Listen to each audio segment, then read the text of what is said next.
Good morning all. This is Shafiq Sheikh from KSB India Limited. So first of all, I would like to take this opportunity to thank Fire India and Service International for organizing such a wonderful event. And we are happy and very glad to be participating in this event. And last, I would like to take you through our stall and exhibit our products what we have displayed over here. So the starting with the latest entrant in our firefighting portfolio, the end suction ULFM approved pumps. So we have recently launched this product in India, and this product is available from 500 US GPM to up to 1500 US GPM, and the maximum head of these pumps can go up to like 140 meters.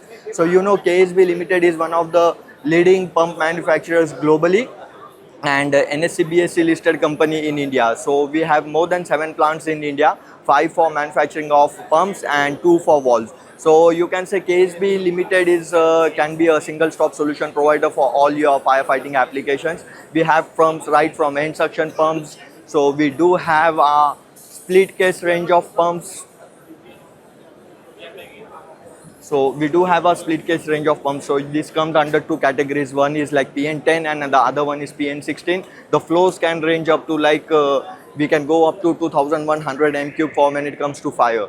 So we do have our jockey pumps. We do have our Ultra and the terrace booster pumps, and the talk of the town, the very popular one in Tier 1 cities for the high-rise buildings. We do have our MSMO pumps also available to cater your needs. So this is from KSB. Thank you, and look forward to meeting you and your inquiries. If you have any opportunities coming up, do contact us at www.ksb.com. Thank you.